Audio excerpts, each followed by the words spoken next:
You're with NDTV Profit. I'm Shweta Rajpal Kohli. He's a role model, a visionary and one of the most respected and iconic industrialists India has ever seen. As Ratan Tata retires as the chairman of the Tata Group of companies, we look back at the life and times of the business legend who conquered the corporate world, put India on the global map, brought in unbelievable innovations and also taught some valuable lessons to his peers.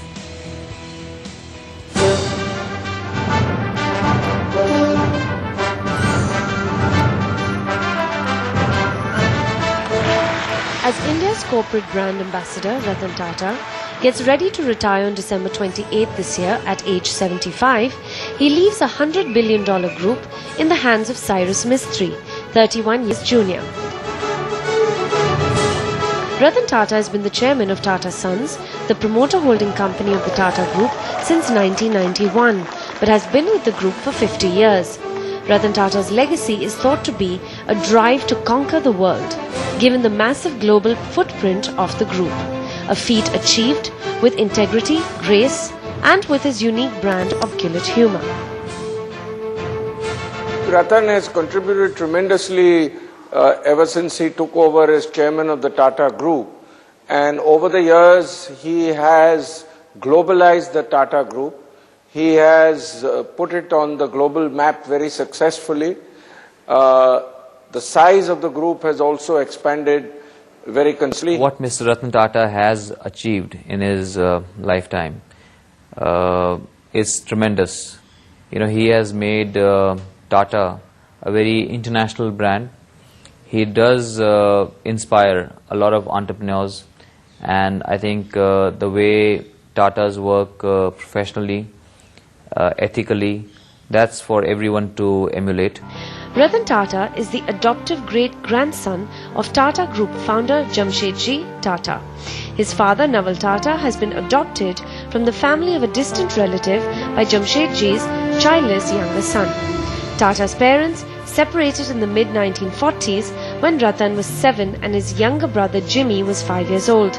Many years later, Naval Tata took a second wife, Simone, and fathered another son, Noel Tata, whom many expected to be the successor to his half-brother. Ratan Tata passed out of Cathedral School in South Mumbai and did an advanced management program from Harvard Business School in 1975. He then started his career in the Tata Group in 1962. He first became a director at Nelco, a consumer electronics company which turned around. In 1981, Ratan Tata succeeded JRD Tata as chairman of Tata Industries. When Ratan Tata took over finally as chairman in 1991, the move was heavily criticized as elitist and dynastic, but the growth of the group has proved detractors wrong. After taking over, Tata's first job was to see that many of the group's stalwarts who were well past their retirement age hung up their boots. After a process of consolidation, Tata went on a global buying spree, which started with the acquisition of Tetley by Tata Tea in 2000, followed by deal-making across group companies, and unlocking of shareholder value through the listing of TCS in 2004. Then the total market capitalization group crossed the 100,000 crore mark, and the group acquired the highest market capitalization amongst all business houses in the country, comprising over 6% of the market capitalization of the Bombay Stock Exchange. And the revenues under Ratan Tata's leadership have grown from 49,000 crores to 475,000 crores over the last 10 years, with roughly half of this coming from abroad. From tea to steel and cars to hotels, technology to salt, brand Tata touches everyone's lives in more ways than one. The group contributes 3% to overall corporate tax in India and a whopping 5% to excise duty. Cyrus Mistry has a tough road ahead, given Tata's slew of acquisitions which have had a mixed performance. The debt on Tata's books is $26 billion, which is skewed towards the weaker companies, namely telecom, steel, power and hotels are heavily indebted, while TCS and Tata Motors are considered to be the only sound companies at this point. Ratan Tata will remain chairman emeritus of the various Tata trusts, which hold 6% share of Tata Sons, while Cyrus Mistry, the youngest son of Palanji Mistry, an Irish Parsi construction tycoon, will take over. Mistry's father is the single largest shareholder at 18.5%. So while Mistry is the first non-family member to become chairman, the dynastic legacy still continues in a sense. You see, as you hang up your active management role, do you see Tata as a global company or an Indian company or a foreign company? Certainly not a foreign company. It will always be an Indian company with an important international footprint. I would like to see it be considered as an international company of Indian origin. And what will the 75-year-old bachelor Ratan Tata do post-retirement? No one seems to really know the man, who has kept a safe distance from political parties and criticizes crony capitalism. He is polite, soft-spoken and almost reclusive, a qualified architect and licensed pilot. But he wears other hats, like being on the boards of global companies like Mitsubishi and JP Morgan Chase, apart from being a member of Dr. Manmohan Singh's Council on Trade and Industry. It's hard to think of the Tata Group without the tall figure that is Ratan Tata, the face and persona of a brand deeply rooted in all our lives and now globally as well. No doubt, big shoes for Cyrus Mistry to fill in the coming years. In Mumbai, Devna Vora for TV Profit. And joining us now to talk more about Ratan Tata's legacy, Kiran Mazumdar-Shaw, Chairperson and Managing Director of Biocon. Mrs. Shaw, what makes Ratan Tata such a legendary industrialist? Well, undoubtedly so, because I think, when Mr. Ratan Tata took over from JRD, he had to step into very, very large shoes. And I think this was a daunting challenge because, he was bound to be compared with this iconic legend that JRD Tata was. But I must say that what Ratan Tata has done is not allowed himself to be compared with JRD. In fact, he created his own legend by doing something in such a unique and differentiated way that I think he stands out as this exemplary, legendary businessman industrialist. Also share with us the contribution that he has made to corporate India, particularly some of the lessons that we can learn from his career. Well, the first thing he has basically shown to the world and to India is that he was very steadfast in his vision. He was committed to building and adding value to Tata's great stature and to doing it in a very global way. And I think that's what he did very effectively. He is a very quiet, silent, strong, visionary leader. And he leads with vision. And he allows his people to drive that vision. I think that's what he has done very effectively. And, what really impresses me about Ratan Tata is the way he has very steadfastly focused on something he believes in very strongly. The way he built Tata Motors. He started with Indica, and he realized very quickly that he was not going to make this global impact through Indica. And then very quickly he, developed a very strong strategy to build this global image for Tata Motors. First, to his very passionate investment in developing Tata Nano, and then basically focusing on a very strong global vision by acquiring, Jaguar Land Rover. So he covered both ends of the spectrum. He had this very strong play in the developing world, which was through Tata Nano, and then he had this high-end play through Jaguar Land Rover, which was really the iconic global auto symbol, which added to Tata's growing global presence. Right, ma'am. In fact, my next question was on the business that you think was closest to his heart. Do you think auto defines him the best? It was a business that he was extremely passionate about? I think yes. I think Tata Motors certainly, is something that Ratan Tata will be known for, because he is so passionate about automobiles and the auto sector. And of course, he allowed the rest of Tata to grow in stature because he basically believed in empowering his professionals to carry on with the rest of the business, while he focused all his efforts and initiatives in the auto sector. So I certainly believe that Ratan Tata will be known for that. All right, Mrs. Shaw, also describe his leadership style or attributes that you think are unique to him that set him apart from other leaders. He's been very thoughtful in his global play.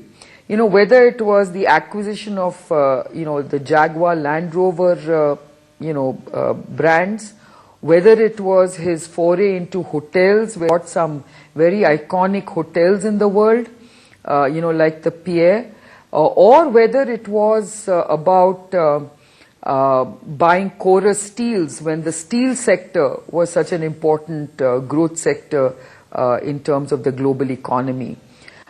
He really did a lot to build Tata's global image, Tata's global business, and he did this in a very thoughtful manner.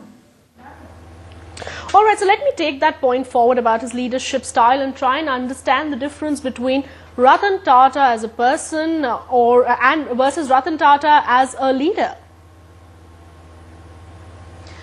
As I mentioned, Ratan Tata is a very business leader. He's a very personable business leader. He is someone who is very easy to talk to.